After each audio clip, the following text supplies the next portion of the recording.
Hello and welcome again to Dr. Saurik's class. I am Dr. Saurik Ghosh, Associate Professor, Department of Organ and of Medicine, and today we will going to discuss a very important chapter.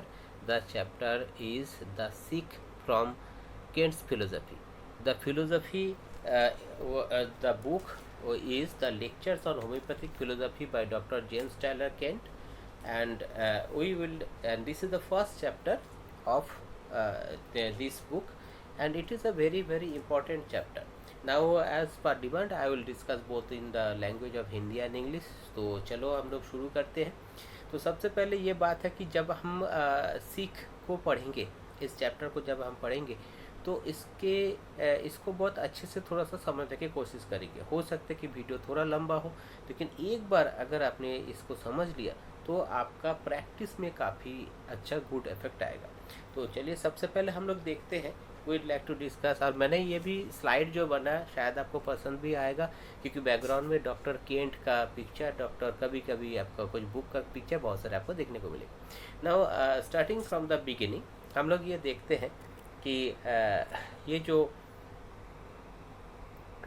The Sikh from Kant's philosophy. Now, homeopathy asserts that there are principles which govern the practice of medicine. इस chapter को, ये जो starting line है, ये line जो है कि it is in the very beginning. इस चैप्टर को मैं बताऊंगा कि आपको जो है ना 1 2 3 4 5 6 7 8 9 लगभग 8.5 पेज का चैप्टर है. मैं आपको शुरू में इसका एक जिस्ट बता देता हूँ, ठीक है. इसके बाद जो है कि हम लोग इसको पेज वाइज थोड़ा सा पढ़ लेंगे. ना एक बात यह है कि जब भी हम कोई ट्रीटमेंट करते हैं या जब भी कोई ट्रीटमेंट होता है, वहाँ पे हमेशा क्या होता है कि एक एलोपैथिक व्यू पॉइंट और होम्योपैथिक व्यू पॉइंट में काफ़ी कुछ डिफरेंस है. और यही बताया गया कि एलोपैथिक फिजिशियन के लिए जो रिजल्ट ऑफ द डिजीज़ है, जो कि पैथोलॉजिकल चेंजेस है, ये क्या कि according to doctor Kent these are the results of the disease, these are not the cause and not the disease itself. तो इस रिजल्ट ऑफ द डिजीज़ को देखते हुए, या रिजल्ट ऑफ द सिकनेस हम कह सकते हैं, इसको देखते हुए मेडिसिन दिया जाता है. उसका क्या परिणाम होता है? परिणाम ये होता है कि कम्प्लीटली क्योर तो होता नहीं है, क्योंकि उसका बीमारी का जड़ तक नहीं जा पाते. और इसका रिजल्ट में क्या है कि ये बार वही है, पेशेंट जो है ये एक ही चीज़ में उनको सफरिंग होता रहता है. जबकि इन होम्योपैथिक पॉइंट ऑफ व्यू एक होम्योपैथ जो है कि ही विल अंडरस्टैंड दैट कि हर कोई जो सिचुएशन है, ये सिचुएशन किसी न किसी कारण से होता है. मतलब इवेंट जहाँ पे होता है या इफेक्ट जहाँ पे होता है, इसके बैकग्राउंड में कोई ना कोई कॉज ज़रूर होता है. तो कॉज और इफेक्ट का जो रिलेशनशिप है, ये रिलेशनशिप एक होम्योपैथ समझता है. और कोई भी डिजीज़ या डिजीज़ का जो सिम्टम्स है, वो जो हमारे सामने है, these are the results of the disease, but actual sickness is prior to the disease condition. Prior to the disease condition, most important word we can say in this chapter कि doctor केन ने ये कहा कि prior to the disease condition is sickness. क्योंकि आज जो बंदा सिक है, आज जो डिजीज़ कंडीशन है, उसका कोई हो सकता है कि कोई ऑर्गेनिक डिफेक्ट आ गया, सेंसेशन एंड फंक्शंस में कोई चेंजेस आ गया. ये सेंसेशन एंड फंक्शन में जो भी चेंजेस है, ये चेंजेस यही मेन डिजीज़ है ऐसा नहीं. इसका बैकग्राउंड में कोई ना कोई इसका सिकनेस ज़रूर है. वो सिकनेस को हमको समझना होगा और उस सिकनेस तक हमको पहुंचना पड़ेगा, तो हम लोग एक बीमारी को जड़ से ख़त्म कर पाएंगे. तो सबसे पहले इस चैप्टर में एक चीज़ हमको याद रखना होगा कि the prior to the disease condition is sickness. दूसरी बात है कि इस चैप्टर में आपको दूसरा एक चीज़ याद रखना पड़ेगा कि basically what do you mean by a sick. Sick का मतलब क्या होता है कि what do you mean by a sick. Sick मतलब जो the sick person, he is not a particular part और particular part of the body. ये सिक नहीं होता. The whole the man, the whole person is sick. इसके बारे में कुछ एक्सप्लेनेशंस और इसके बारे में कुछ एग्जांपल्स दिया गया है इसका नेक्स्ट पार्ट में. और इसके लास्ट पार्ट में ये भी देखा गया कि एक्चुअली कि ये जो सिकनेस है ये कहाँ से आता है. ये सिकनेस आता है हर किसी व्यक्ति का विल एंड अंडरस्टैंडिंग में. कारण क्या है कि the will and understanding constitutes a man. ये डॉक्टर केंट ने बोला है. This is another very important point of this chapter, that is the will and understanding constitutes a man. So ये will and understanding क्या होता है, और एक इंसान का जो है कि जो हम बॉडी देखते हैं, जो सिकनेस देखते हैं, जो सिम्टम्स देखते हैं, ये सारे चीज़ तो है अपने जगह पे, उसको कंसिडर तो करना है, लेकिन जो भी विल एंड अंडरस्टैंडिंग है यही एक व्यक्ति का वो ही एक व्यक्ति है। बिकॉज आज हम लोग जो भी है हमारा सोच के कारण है, हमारा थिंकिंग के कारण, हमारा नेचर के कारण है, यही चीज़ होता है विल। और हम लोग जो भी अंडरस्टैंडिंग मतलब जिस जगह में हम लोग कोई एक्सपीरियंस करते हैं उसका जो रिफ्लेक्शंस होता है, दिस आर द अंडरस्टैंडिंग। तो this thing is very very important that the and the mental symptoms are also very very important for each and every case. तो हम लोग को इस सीख चैप्टर में मिलेगा यही मेन 3 चीज़ मैं बता दिया। एक तो है कि prior to the disease condition in sickness, दूसरा है कि who is a sick man, and तीसरा है कि the will and understanding constitutes a man. ये 3 चीज़ हम लोग को याद रखना पड़ेगा कि ये सिख चैप्टर में क्या है। Now I am making this chapter very easy and as because it is particularly for the students, तो इसके बारे में हम लोग कोई एक्सपर्ट से डिस्कस नहीं कर रहे। इसके लिए जो है कि हम लोग मतलब जितना इजी प्रोसेस में हो सके इसको समझने की कोशिश करते हैं, ठीक है। तो चलिए आइए अब हम इस किताब को देखते हैं और इसका थोड़ा एक्सप्लेनेशन करते हैं। देखिए एकदम स्टार्टिंग में अगर जाएंगे तो इसमें लिखा है कि homeopathy asserts that there are principles which govern the practice of medicine। मैं इस किताब से पढ़ रहा हूँ और आपके सामने कुछ इंपॉर्टेंट लाइन उठा के रखा है मैंने पीपीटी में, ताकि आपको देखने में और समझने में सुविधा। सबसे पहले हम लोग ये देखते हैं कि होम्योपैथी में प्रिंसिपल्स है और मेडिसिन का जो प्रैक्टिस होता है, ट्रीटमेंट जो भी होम्योपैथी से दिया जाता है, ये treatment this is based on the principle. हम लोग को ये पता है कि nature's law of cure afford number 26 और कैनन ऑफ मेडिसिन, उसको फॉलो करते हुए होम्योपैथी का सिद्धांत आया है। तो this is the thing which we have to understand. It may be said that up till the time of Hahnemann, no principles of medicine were recognized, and even at this day, in the writings and actions of the old school, there is a complete acknowledgement that no principles exist। ये बात एक सच्चाई है, क्योंकि Hahnemann का time तक पूरा medical field में कोई प्रिंसिपल या कोई भी सिद्धांत के ऊपर मेडिकल प्रैक्टिस ऐसा कोई लॉ या प्रिंसिपल नहीं था, और देखा जाए तो आज भी नहीं है। द इंटायर प्रैक्टिस और the traditional system of medicine, इनका सारे प्रैक्टिस जो है कि action of the medicine on the cells, on the body और द पैथोलॉजिकल फाइंडिंग्स, और इस चीज़ के ऊपर आधारित है। इसलिए जो है कि जब कोई एक्शन को स्टडी किया जाता है और उसका असर कुछ बहुत अच्छा होता है, तो 3-4 साल 5 साल बाद उसका बैड इफेक्ट फिर नज़र आता है, और जो system allopathic system of medicine अपने मेडिसिन को चेंज करने में मजबूर हो जाते हैं। These are the things because there is no kind of principles. बहुत जगह पैलिएशंस होते हैं और कंप्लीट क्योर नहीं होता। इसका कारण यही है कि ओल्ड स्कूल ऑफ फिजिशियन या एलोपैथिक सिस्टम ऑफ मेडिसिन कोई प्रिंसिपल पर नहीं जाते, जबकि होम्योपैथी में प्रिंसिपल है, और वो सबसे पहले डॉक्टर हैनीमैन ने बताया था। The old school declares that the practice of medicine depends entirely upon experience, upon what can be found out by giving medicines to the sick। तो वही बात जो है कि जो एक्सपीरियंस है, जो एक्शन ऑफ द मेडिसिन में क्या हो रहा है, बस इतना ही देख के और इतना ही समझ के प्रैक्टिस किया जाता है। तो इसलिए ओल्ड स्कूल ऑफ फिजिशियन ये नहीं मानता, कोई प्रिंसिपल का होना नहीं मानता। इसका रिजल्ट क्या है? Their shifting methods and theories and rapid discoveries and abundance of the same fully attest the sincerity of their acknowledgements and declaration। तो शिफ्टिंग मेथड्स एंड थ्योरीज आज लगता है कि ये ठीक है, कुछ दिन बाद इसका बैड इफेक्ट नज़र आता है तो उसको डिस्कार्ड करते हैं, दूसरा थ्योरीज लेते हैं। तो ये जो है कि इस कारण से जो है कि कोई प्रिंसिपल तो है नहीं बैकग्राउंड में, ताकि उसका कोई लॉजिक तो है नहीं। अभी जो हो रहा है उसको लेके चल रहे, फिर उसको में खराबी कुछ नजर आए तो चेंज कर दे रहे। इस कारण से जो है कि shifting methods, theories, even medicine, they are change day by day by the old school of medicine. Homeopathy इस जगह में एलोपैथी जैसा नहीं है। Homeopathy lives allopathy at this point, and so in this manner the great division between the two school is affected. ये जो मैं लिखा है ये डायरेक्टली केड का फिलोसफी का पूरा कोटेशन लिखा है, ये मेरा खुद का नोट नहीं है, लेकिन इसको इस तरीके से अरेंज किया हूँ ताकि अगर इस तरीके से आप लोग लिखो एग्जाम में तो आपको बहुत अच्छा एक आंसर नज़र आ जाएगा, ठीक है। So there are principles homoeopathy affirms, homoeopathy हमेशा ये बताता है कि प्रिंसिपल करके कुछ होता है और प्रिंसिपल बेस में पढ़ाई किया जाता है, काम किया जाता है। The old school denies the existence of principles and with apparent reason looking at the matter from the stand point of their practice and methods. तो ओल्ड स्कूल जो है ये नहीं मानता कि प्रिंसिपल करके कुछ है, और इस मामले में जो है looking at the matter from the stand point of the practice and method. तो इनका जो प्रैक्टिस एंड मेथड है इस लेवल में ओल्ड स्कूल कोई प्रिंसिपल को मतलब एक्सेप्ट नहीं करता। तो केन्स फिलोसफी के जो सिख जो बोले हैं, तो इस सिख का बेसिक बात क्या है? तो जैसे कि डिजीज के बारे में हम लोग बता रहे थे कि जो ओल्ड स्कूल ऑफ फिजिशियन जो है ये they are concentrating on the results of the disease. लेकिन होम्योपैथी में क्या है कि देखिए but homeopathy perceives that there is something prior to this results, there is something prior to this result.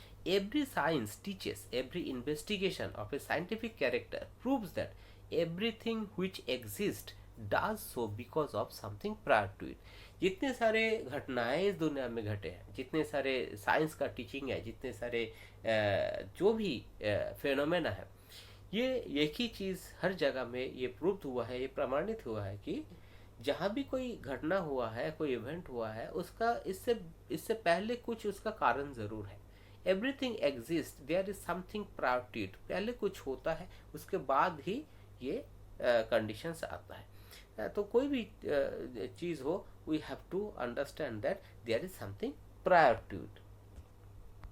Okay, now regarding this thing मैं एक बार थोड़ा सा और मैं एक्सप्लेन करना चाहूँगा कि आप ये देख सकते हैं कि जैसे कि किसी का कोई बुखार आया है, okay, something that is a fever.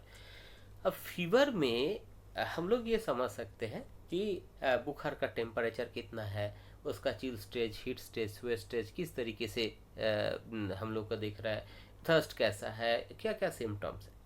लेकिन ये जो फीवर है इसका बैकग्राउंड में कुछ कॉजेशन जरूर होता है। ये causation may be due to some exciting cause, ये causation may be due to something prior to it, due to some over exertion, due to overheating, due to some type of sudden mental shock even. So this can happen from this.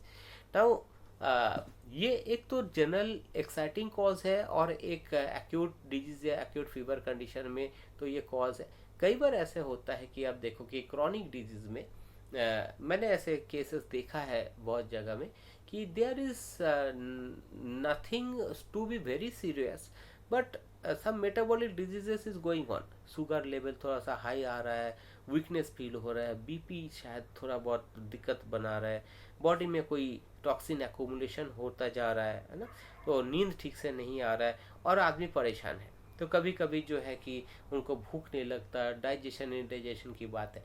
अब ऐसे patient में आप जितना भी सारे medical test करवा लो, आपको diabetic मिलेंगे, increase in the blood sugar level होगा और ऐसा कुछ मिल सकता है। और इसका इलाज कैसे होता है? ओल्ड स्कूल ऑफ फिजिशियन उसका शुगर लेवल को डाउन करने में लग जाते हैं, मेडिसिन दे के, इंजेक्शन दे के, जो भी है।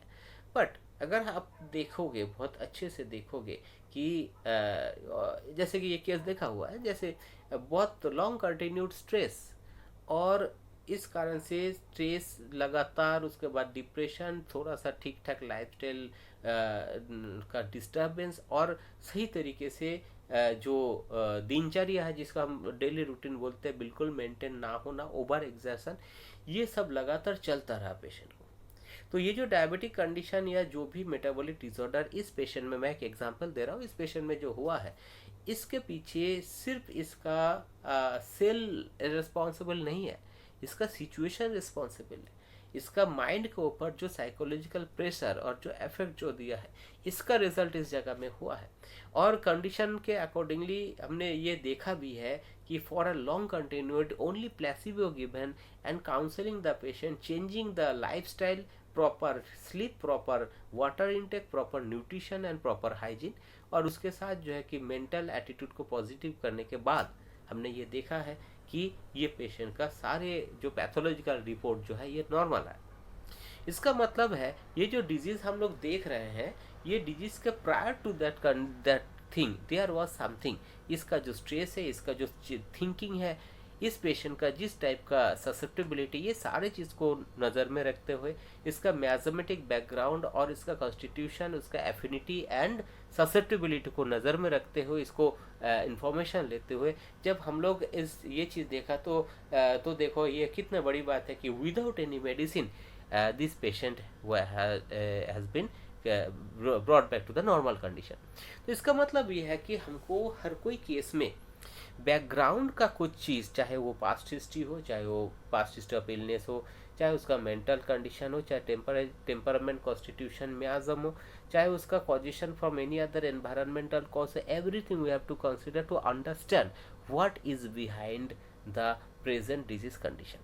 So this is the thing which differs an allopathic physician from a homeopathic physician, जिस कारण से हम लोग ये कह सकते हैं कि हम लोग जड़ से एक बीमारी को ख़त्म कर सकते हैं when we know about the sickness of the person prior to the disease condition. Okay, so when we know about the sickness, we can cure a patient completely. Coming to the next part, the sick from Kent's philosophy. Now, what is mean by the sick? The sick का मतलब क्या है? Next page में, इस किताब में next page में ये लिखा है, it is a man that is sick and to be restore to health, not his body not the tissues.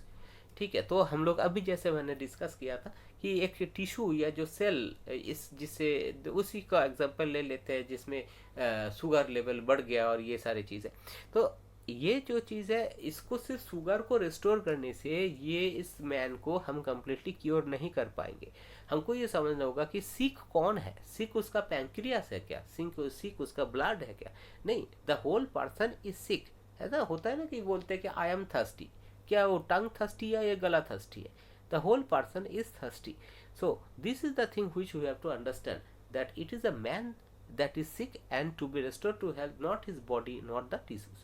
We'll find many people who will say I am sick. They will enumerate pages of symptom, pages of suffering. They look sick. बहुत सारे लोग जो है ऐसे दिखेंगे, जो सिक दिखेंगे और बहुत सारे सिम्टम्स बताएंगे. ठीक है, तो लेकिन ये जो सिम्टम्स बताएंगे, ये सिम्टम्स ही अल्टीमेट चीज़ नहीं है, ये सिम्टम रिजल्ट है. इसके बैकग्राउंड में जो चीज़ चल रहा है, क्वेरी करके वहाँ तक हमको पहुँचना है. So the sick from Kent's philosophy continue. Well, who is the sick man? The tissues could not become sick unless something prior to them has been deranged and to make them sick. जो tissue है, जो शरीर है, जो sales है और जो system tissues जो बने हुए हैं, ये सिक तभी हो सकता है जब इससे पहले कोई ना कोई चीज़ इसको डिरेंज कर रहा होगा, है ना. तो ये इसका बैकग्राउंड में कुछ है. ये जो डिरेंजमेंट, जो भी डिजीज़ बन के हमारे सामने खड़ा है, इसके बैकग्राउंड में कुछ ना कुछ ऐसा सिचुएशंस, ऐसे चीज़ें हैं जो इसको डिरेंज बना रहा है, डिरेंज कर रहा है. ठीक है, तो हम लोग को जो है कि रिजल्ट को सही करने से मतलब नहीं है. हम लोग को इसका जो भी बैकग्राउंड में एक्चुअल सिकनेस है, उस सिक मैन को समझना है, सिकनेस को देखना है. कैसे देखेंगे और क्या देखेंगे? So what is there of this man that can be called the internal man. Internal man का क्या मतलब होता है? ठीक है, and what is there that can be removed so that the whole that is physical may be left behind. We say that man dies but he leaves his body behind. We dissect the body and find all his organs. तो हम लोग जो है ये सोच सकते हैं एक बार कि इंटरनल मैन कौन है. बोलते हैं ना, आप कौन हो, हु आर यू, आप कौन हो, मतलब आपका शरीर कौन है, ऐसा नहीं है ना. हम ये समझ सकते हैं कि जैसे कि देखो कि व्हाट इज़ द आइडेंटिटी, है ना. एक सपोज करो कि कोई देश है, उस देश का कोई आम नागरिक है और कोई प्रधानमंत्री है या कोई सबसे बड़ा एक्टर एक्ट्रेस है. हो सकता है कि एनाटॉमिकली हाइट में भी हो या देखने में भी हो, बहुत ज़्यादा फर्क नहीं है, लेकिन द पर्सन आर डिफरेंट. वो है जो प्रधानमंत्री तो एक्टर है, ये जो आम आदमी है, जो भी है. तो व्हाट इज द आइडेंटिटी? सिर्फ उसका हाथ, पैर, लिवर, हार्ट, क्या आइडेंटिटी है? There is something called the man. तो इनर मैन जो है, इंटरनल मैन जो है, ये इंटरनल मैन कैसे हम समझते हैं या किस टाइप का हम किस एंगल से समझते हैं इस चीज़ को. ठीक है, सो ये जो इंटरनल मैन है, ये हम समझ सकते हैं इस तरीके से कि जैसे कि हम बोलते हैं ना कि जो इंसान मर गया, उन्होंने अपना शरीर को छोड़ गया, तो उन्होंने मतलब हम तो उसी शरीर को ही जानते हैं उस उस व्यक्ति का रूप में नहीं। There is something called the man. तो हम सारे लोग जो भी है हमारे अंदर there is a internal man which is our identity, which is our basic background of all our events, ठीक है। so this is the thing which we need to understand. so first of all we have got this thing that हम लोग को अगर sickness को समझना है तो we have to understand the matter that prior to the disease condition is sickness. जो भी हमारा सिम्टम्स है इस सिम्टम्स को डिस्कार्ड नहीं करना, इस सिम्टम्स को लेना है, क्योंकि हनीमैन ने बोला कि symptom is the sole indication by which the person the vital force expresses his need for aid. कोई भी बीमार वाइटल फोर्स है वो सिम्टम के द्वारा अपना एक्सप्रेशन देता है।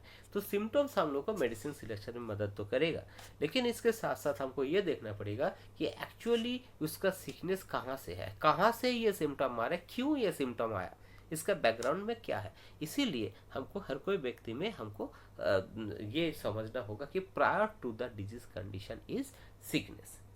नेक्स्ट,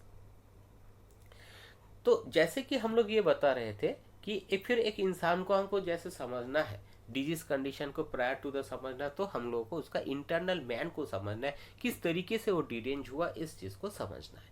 तो जैसे कि हम लोग देखते हैं we say the man feels, sees, taste, bears, he thinks and he lives, but these are only outward manifestation of thinking and living.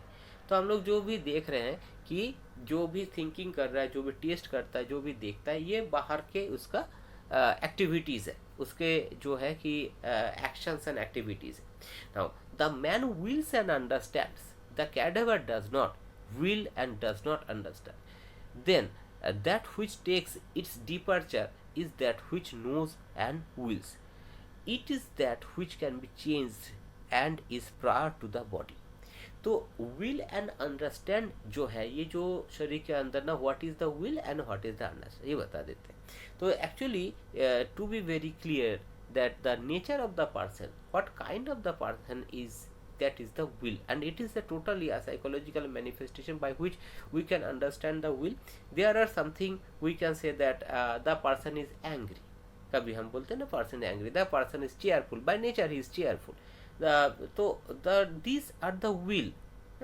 तो जिस जगह में जैसे कि लव होता है, हेट्रेड होता है, एंगर होता है, तो इस टाइप का जो एक टाइप ऑफ पर्सन्स होता है, तो ये क्या ना उसका विल के अकॉर्डिंगली उनका ये टाइप होता है, मतलब द काइंड और nature of the person, that is the will.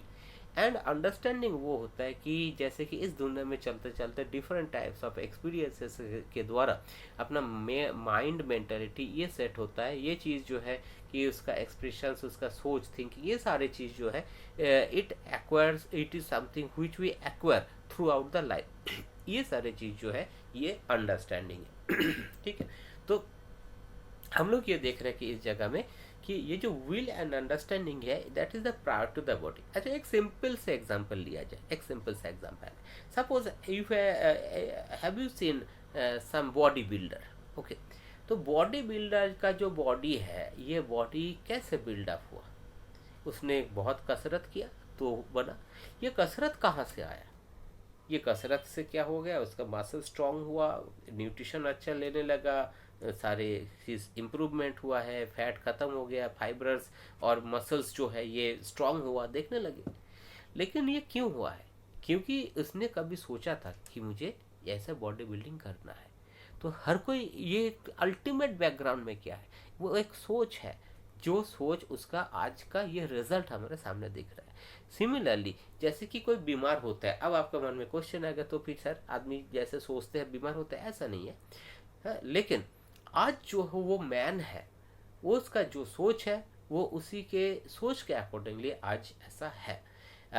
For example, if you are a medical student, someday somewhere you thought about that I will be a doctor, then only you are studying this medicine. Okay, this is the thing which that कि हर कोई व्यक्ति में वो व्यक्ति कौन है, उसका will he उसका आंसर है। Okay, so there we can say that कि the will is the main thing of the person and also the understanding. यहाँ पे एक चीज़ है, फिर बीमारी कैसे होते हैं सर? बीमारी तो फिर क्या उसका मन में आता है मैं बीमार हो जाऊँ? नहीं, ऐसा नहीं है। बीमार जो है कि जिस तरीके का ससेप्टेबिलिटी उसका बॉडी तैयार हुआ है उसके अकॉर्डिंगली एक वाइटल फोर्स के प्रति कोई इनमिकल डायनेमिक फोर्स होता है, और ये इनमिकल डायनेमिक फोर्स जो है ये अफेक्ट करते तो बीमारी होती है। This is given in the organ of medicine. Okay, organ of medicine में विल अंडरस्टैंडिंग के बारे में नहीं लिखा, लेकिन विल एंड अंडरस्टैंडिंग वो बैकग्राउंड होता है जिस बैकग्राउंड में एक व्यक्ति तैयार होता है और उसका ससेप्टेबिलिटी तैयार होता है। ठीक है, तो this is the thing which we have to understand that आज का डेट में जो ह्यूमन बीइंग जिस परिस्थिति में है वो उसका कोई भी इंडिविजुअल अगर बोले जाए तो वो उसका विल एंड अंडरस्टैंडिंग के कारण है। Okay. Now the combination of these two, the will and understanding, constitutes man conjoined. They make life and activity. They manufacture the body and cause all the things of the body. तो आपका जैसे will and understanding होगा ऐसे आपका body का रहन सहन होगा, है ऐसा आपका रहन सहन होगा, इस तरीके से इस ऐसा आपका हर कोई एक्टिविटीज़ होगा। इस हिसाब से आप किस टाइप का बीमार होंगे या कुछ आपका शरीर का रिएक्शन कैसे होगा, ये सारे चीज़ जो है कि एक लाइन से वही विल एंड अंडरस्टैंडिंग से आया है। Okay, so with the will and understanding operating in order we have a healthy man. तो जब विल एंड अंडरस्टैंडिंग का ऑपरेशन सही रहता है हमको एक हेल्दी ह्यूमन बीइंग नजर आता है। It is not his sole duty to heal the result of the sickness, but the sickness itself. When the man himself has been restored to the health, there will be restored harmony in the tissues and in the activities. तो वही बात है कि जहाँ पे हम लोग अगर एकदम उसका विल को अगर हम सही कर पाए, उसका जो भी डिस्टर्ब कंडीशन है द सिकनेस जो है इसको सही कर पाए तो हम लोग कंप्लीट क्योर कर पाएंगे। अगर हमारा ड्यूटी ये नहीं है कि रिजल्ट ऑफ द सिकनेस को सही करें, क्योंकि ऊपर से कोई इरप्शन हट जाए, ऊपर से कोई अल्सरेशन हट जाए, ऊपर से कोई सिम्टम्स चला जाए और उसको हम कंप्लीट सिकनेस बोल देंगे, ऐसा नहीं है। until and unless we have cured the patient with on the basis of principles and understanding the will and understanding of the patient. Okay, the sole duty of the physician is to put in order the interior of the economy, that is the will and understanding conjoined. Tissue changes are of the body and are the result of the disease, and they are not the disease. Tissue changes are not the disease. This is told by Dr. Kent in this chapter. I have just quoted these lines from this chapter. इससे हमको धीरे धीरे एक चीज़ तो समझ में आ रहा है कि या तो हम दूसरे भाषा में बोल सकते हैं, देखो इसका यूटिलिटी क्या है। विल एंड अंडरस्टैंडिंग कभी कभी समझने में थोड़ा सा दिक्कत लगता है, लेकिन एक बात है कि हमको एक बात समझ में आया कि हर कोई केस जो है, हर कोई केस को सिर्फ ऊपर से सिम्टम देख के ही हमको छोड़ना नहीं है या मेडिसिन देना नहीं है। सिम्टम्स के साथ साथ जो है symptoms are the result of the disease, हमको इसका बैक उसका आगे जाने का एक प्रयास करना चाहिए। ये जैसे कि ये सिम्टम हुआ तो ये कैसे हुआ, क्यों हुआ, कब से ये ऐसा हुआ, क्यों ऐसा कंडीशंस आ रहा है, आपका क्या सोचे है, आपका हैबिट क्या है, आप क्या करते हो। तो ये सारे चीज़ जो है एक्सेसरी सर्कमस्टेंस से कुछ हमको मिलेगा, कुछ टेम्परामेंट एंड कॉन्स्टिट्यूशंस उनका देखेंगे तो वहाँ से उसका टेंडेंसी डायथिसिस हमको पता चलेगा। और उनको जो है ना साइकोलॉजिकली मेंटल सिम्टम्स ज़रूर देखेंगे, उनका सोच को ज़रूर समझने की कोशिश करेंगे। There only we can understand what is going on और what was going on prior to the disease conditions that which results in these type of disease manifestations. Okay, so एक जो this prior to the disease condition, तो हमको ये बात देखो ये चीज़ समझ में आ रहा है कि केंट फिलोसफी का ये सीख पढ़ने से हमको एक चीज़ तो समझ में आ गया होगा कि सिर्फ और सिर्फ एक सिम्टम्स के ऊपर बेस करके मेडिसिन देना ये कई बार कभी गलती या पैलिएटिव ट्रीटमेंट भी कभी कर जाते हैं। इस तरीके से वजह कि हम लोग को ये करना है कि we have to understand the entire system, तभी जाके हम एक पेशेंट का विल एंड अंडरस्टैंडिंग को समझ पाएंगे। एंटायर सिस्टम का मतलब मैंने ये बोला कि actually the symptoms, the past history, the background of all, the temperament, the constitution, the miasm, the accessory circumstances, the mental symptom particularly, all these things are to be considered to get the proper identification of the man, the will and understanding, and then only we can cure a patient. Hahnemann was said that there are no diseases but sick people. So this is the concept which differs from the allopathy. They goes on to only the particulars, going to the liver only, going to the pancreas only, going to the kidney only. But there are something that the whole the person is the representative, and the all the organs are connected to each other. All the sick persons, in a sick person everything is interconnected. और एक कोई एक organ हो सकता है कि एक organ शायद डैमेज है, उसका जो effect bad effects of the derange vital force उस ऑर्गन के ऊपर आ गया और वो ऑर्गन जो है कि डैमेज हो रहा है. But the thing is that कि this is the result of the disease, and there is the particular organ is not diseased but the person is diseased, which results in the damage of this organ. So Hahnemann ने clearly ये बोला. तो इस जगह में जो है कि जैसे हम लोग समझते हैं ना कि there are disease, Bright's disease, liver disease etcetera, but the grosser from the disease is disease result, that is the appearances of the disease. तो हम लोग नाम देते हैं, कोई पर्टिकुलर ऑर्गन में डिजीज बन जाती है देखते हैं, लेकिन ये क्या है ना, डिजीज का रूप है हमारे सामने, डिजीज का मेन जड़ नहीं है ये चीज़. Okay, so we have to understand that there is something, the whole person is sick. So कुछ एग्जाम्पल दिया है, एक एग्जाम्पल दिया है, उन्होंने बोले कि एक an old Irish man walked into the clinic one day and after giving his symptom he said, "Doctor, what is the matter with me?" The physician answered, "Why, you have Nux vomica, that being his remedy." Whereupon the old man said, "Well, I did think I have some wonderful disease or other. That is an outgrowth of the old-fashioned folly of naming sickness." मतलब इस slide में मैंने एक paragraph से उठाया ये जो सिख का जो है कि कोई एक व्यक्ति जो जिनका ऐसा कुछ सिम्टम था और उन्होंने पूछा कि मुझे हुआ क्या है. फिजिशियन बोला कि आपको नाक्स वोमिका है, आपको नाक्स वोमिका चाहिए या आपको नाक्स वोमिका. तो बोला ओह, अब मैंने सोचा कि मुझे कोई बड़ा बीमारी होगा. मतलब the public is trained in such a manner by the old school of medicine. ये क्या ना, ये चर्चा जो होता है, ये जिस तरीके से बोला जाता है, जिस तरीके से पब्लिक को बताया जाता है, उससे जो पब्लिक और मास हम जो है आम जनता, ये इस तरीके से उनको कुछ ब्रेन में ऐसा होता है कि डिजीज का नाम जानना बहुत ज़रूरी है, मुझे हुआ क्या है ये जानना बहुत ज़रूरी है. कई बार तो डायग्नोस सही तरीके से होता भी नहीं है, लेकिन एक क्वेश्चन ही है, जबकि उस डायग्नोसिस से properly single simple similar medicine का डायग्नोसिस से ऐसा कोई ताल्लुक नहीं है. सिम्टोमेटोलॉजी से ताल्लुक है, मैजम कॉन्स्टिट्यूशन टेम्परमेंट से इस मेडिसिन का है, ऑब्वियसली टोटलिटी ऑफ सिम्टम के साथ है, लेकिन मेडिसिन का नाम क्या है इसके ऊपर हमारा कोई मेडिसिन का सिलेक्शन नहीं होता. और एकमात्र होम्योपैथी ही है जहाँ पे कंप्लीट क्योर होता है. तो हम लोग सबसे पहले इसी को ही साइंटिफिक प्रोसेस मानेंगे, और होम्योपैथी का ये साइंटिफिक प्रोसेस ये बता रहा है कि कोई नाम के ऊपर हम लोग मेडिसिन नहीं देते, हम लोग उसका टोटलिटी और उसका इंडिविजुअलाइजेशन के ऊपर मेडिसिन देते हैं. तो यही बात है कि जब सीख के बारे में बात होता है तो आम जनता को खुद को ही ये पता नहीं है कि सीकनेस क्या होता है और उसका कैसे इलाज किया जाए, जबकि होम्योपैथ को इस चीज़ का नॉलेज है. तो इस जगह में ये देखा जाए, जैसे कि हम लोग कह रहे थे कि will and understanding constitutes a man. अब एक चीज़ सोच के देखिए कि man consist in what he thinks and what he loves and there is nothing else in man. हम लोग जो भी है आज जिस जगह पे है, हम लोग कुछ सोचे थे तो ही उस सोच का नतीजा इस जगह में ये है.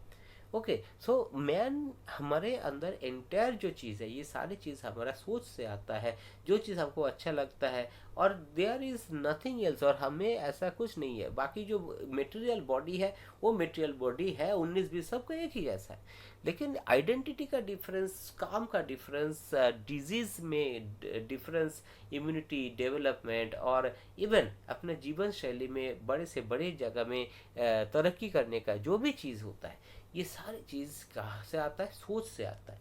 तो यही जो सोच है ये ही इंसान का विल का बेसिक कंपोनेंट है, और उसका जो नेचर है उसी से हम लोगों को ये समझ में आता है. So that what is the will and what is the understanding. So the will and understanding constitutes a man.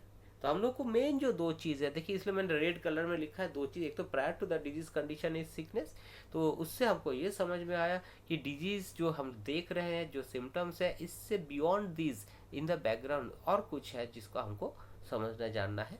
और एक इंसान को जब हम समझने जानने की कोशिश करेंगे, उसमें हमको ये सबसे पहले सबसे ठीक से अगर जानना है तो उसका विल एंड अंडरस्टैंडिंग को आपको समझना है, ना कि उसका अलग अलग पार्ट में क्या किस टाइप का सिम्टम्स दे रहा है, ऐसा नहीं है। जो विल एंड अंडरस्टैंडिंग है वही एक इंसान का मेन चीज़ है।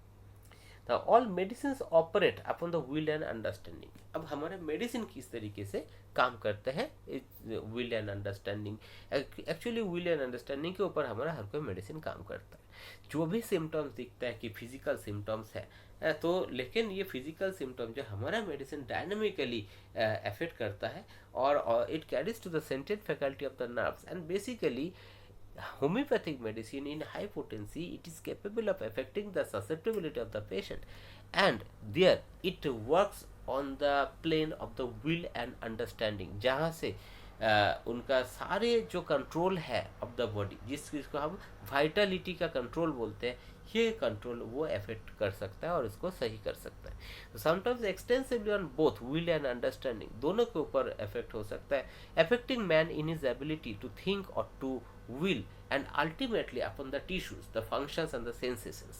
So in the study of the aurum we find that affection are the most disturbed by the drug। इसमें जो जिस जगह से मैंने ये लिखा है, इसमें लिखा है aurum मेट के बारे में, कि aurum मेट का एक सोच के देखो, जो वो बंदा aurum मेट का वो खुद को डिस्ट्रॉय करना चाहता है, सुइसाइडल टेंडेंसी, तो खुद को डिस्ट्रॉय करना चाहता है, मरना चाहता है। तो ये कब होता है, ये कब होता है, जब जो उसका विल जो है, अंडरस्टैंडिंग जो है, ये बिगड़ चुका है, उसका सही संतुलन नहीं है, तभी वो मरना चाहता है, इस जीवन को छोड़ना चाहता है। जबकि ये जीवन को ही छोड़ना नहीं चाहता है। सेल्फ प्रिजर्वेशन एक कैरेक्टरिस्टिक हर किसी के अंदर है, तो ये बेसिक जो कैरेक्टरिस्टिक है, यही हिल गया, यही प्रॉब्लम क्रिएट हो गया, और इसलिए वो खुद को और जिंदा रखना नहीं चाहते, मरना चाहता है। इस चीज़ को जो है कि हम लोग ज़रूर इसको एक एग्जाम्पल के तौर पे ले सकते हैं कि this is example of the disturbance of the will and understanding where the patient wants to commit suicide. So in this study of aurum we can get that this. अब जब हम ऑरम को प्रिस्क्राइब करेंगे, आप सोच के देखो कि अगर पेशेंट को इस टाइप का विल एंड अंडरस्टैंडिंग कंडीशंस आ जाता है, सुइसाइडल टेंडेंसीज आ जाता है, वहाँ पे ऑरम मेट हम लोग का काम कर जाता है। तो ऑरम मेट जो है, इस मामले में हम अब समझ सकते हैं कि it has a capability to change the basic thinking of the person. तो इस जगह में होम्योपैथी मेडिसिन काम करता है। और अगर हम लोग देखते हैं कि सिर्फ एक दो फिजिकल सिम्टम्स के ऊपर बेस करके यूं कोई की नोट में ऐसे ही कुछ लिख दिया कुछ और वो मेडिसिन दे दिया, this is not the actual homoeopathic treatment. ठीक है ना। Man's highest possible love is for his life. Oram so destroys this, that he does not love his life, he will commit suicide. Argentum, on the other hand, so destroyed man's understanding, and he is no longer rational. His memory is entirely ruined. तो हम लोग ये देखते हैं कि urgent, जैसे example और दिया अर्जेंटम नाइटिकम, तो अर्जेंटम नाइटिकम का जो पेशेंट के अंदर जो रैशनलिज्म जो है, एक लॉजिकल एंड साइंटिफिक एक माइंड है, ये माइंड डिस्ट्रॉय हो चुका होता है, एंड इस जगह में अर्जेंटम नाइटिकम उसको वापस ले आता है। और इसी कारण से क्या होता है, whole economy of the person it is disturb. This is the argentum nitricum, इस जगह में काम आता है। तो ऐसे ही जितने सारे मेट्रियामेडी का ड्रग प्रूव हुआ है, हर कोई ड्रग जो है काम करता है विल एंड अंडरस्टैंडिंग के ऊपर, और उसी जगह से क्या होता है कि different types of symptoms, different types of functions and sensations जो है ये आता है। तो जब हम लोग का होम्योपैथिक मेडिसिन हम लोग देंगे, हम लोग को ये बताया कि हम लोग का होम्योपैथिक मेडिसिन एकदम विल एंड अंडरस्टैंडिंग, जिस जगह में जड़ है इंसान का, जो इनर मैन है, वहाँ पे इसका काम होता है। तो इस जगह में obviously we have to know और we have to implement the homoeopathic medicine on the basis of will and understanding. तो इस जगह पे जब हम विल एंड अंडरस्टैंडिंग को देखेंगे, यहाँ पे ना सबसे इम्पोर्टेंट होता है एक पेशेंट का मेंटल सिम्टम। तो we see them affecting man's first mind and proceeding from the mind to the physical economy to the outermost to the skin the hairs and the nails. तो कोई भी affection जब होता है तो ये affection जो है ये इंसान का माइंड में आ जाता है, इसका जो डायनेमिक प्लेन में आता है। और मेंटल जो कंडीशंस होते हैं, मेंटल जो conscious subconscious and unconscious mind का, ये तीनों लेयर का जो भी कंडीशंस होते हैं, इस कंडीशन के अकॉर्डिंगली फंक्शंस और आगे का एक्टिविटीज़ और आगे का फिजिकल इकोनॉमी सारे डिपेंड है। इसलिए जो है जो हम लोग जब डिजीज़ को देखते हैं ये हमको समझना होगा ये डिजीज़ उस इंसान का माइंड को थ्रू अफेक्ट कर जाता है। और it is the thing that the will the disease affects a person through the will and understanding. Similarly जब हम मेडिसिन देते हैं तो the medicine are not the studied, you will have no knowledge of them and you that you can that can carry with you, the mathematics has been established upon this basis। तो medicine के बारे में जब हम medicine के बारे में पढ़ेंगे तो उस मेडिसिन का जो बेसिक पर्सनालिटी है, जो कोर सब्सटेंस है, जो विल एंड अंडरस्टैंडिंग है, the mental symptoms of the medicine है, ये जान के हमको उस मेडिसिन को पढ़ना चाहिए। अदरवाइज जो है कि सिर्फ इधर उधर का कोई दो चार की सिम्टम्स देख के उस मेडिसिन को हम कम्प्लीटली ना तो जान सकते ना तो प्रॉपरली अप्लाई कर सकते। तो इस जगह पे हमको ये समझना पड़ेगा कि जैसे कि एक डिजीज़ विल एंड अंडरस्टैंडिंग के ऊपर ऐड करके काम होता है, वैसे ही जो हमारा मेडिसिन जो है उसका भी work directly from the will and understanding से है। एंड इसी तरीके से वो पूरा ह्यूमन इकोनॉमी को चेंज कर सकते हैं, जिस तरीके से विल एंड अंडरस्टैंडिंग को अफेक्ट करते हुए एक डिजीज़ पूरा इंसान का इकोनॉमी को चेंज कर रहा था। तो इस जगह पे जो है कि चाहे वो फिजिकल प्लेन हो चाहे मेंटल प्लेन हो, यहाँ पे हम लोग ये देख रहे हैं कि ये लगभग लास्ट पोर्शन में हम लोग आ गए, जो लास्ट पेज में ये लिखा है। And this is the thing which we have to understand कि मेडिसिन पढ़ते वक्त हमको उसका विल अंडरस्टैंडिंग, उस मेडिसिन का पर्सनिफिकेशन, उस मेडिसिन को एट ए ग्लांस जो देखने का एक तरीका होता है, तो उस टाइप का हमको मेडिसिन को पढ़ना भी होगा। So this is the thing, all medicine operate upon the will and understanding first according to doctor Kent. तो ये तीसरा पॉइंट हमको मिला इस चैप्टर से कि जितने सारे मेडिसिन है ये मेडिसिन विल एंड अंडरस्टैंडिंग पर अफेक्ट करता है। Obviously the disease also act on the will and understanding. So lastly हमने ये फोटो मुझे कहीं से मिला था and it was the symmetry of doctor Kent. इस चैप्टर से हम लोग को जो मिलेगा या ये सबसे बड़ी बात है कि देखो after reading this chapter lastly मैं कुछ पॉइंट्स एंड कुछ क्वेश्चंस एंड आंसर्स भी डिस्कस कर लेता हूँ इस जगह पे, ठीक है। तो इस चैप्टर में सबसे पहले हमको मिलता है prior to the disease condition is sickness. इसके बाद का मेन इंपॉर्टेंट पॉइंट मिल जाता है the will and understanding constitutes a man. इसके बाद का पॉइंट मिल जाता है all the medicine can acts on the will and the understanding. और बीच में हमको इस चैप्टर से ये समझ में आता है कि होम्योपैथी और एलोपैथी में क्या डिफरेंस है, सोच में क्या डिफरेंस है, प्रिंसिपल में एक में प्रिंसिपल है दूसरे में प्रिंसिपल बिल्कुल नहीं है। और during the treatment of the patient एक एलोपैथ का व्यू पॉइंट और एक होम्योपैथ का व्यू पॉइंट टोटली डिफरेंट है। दे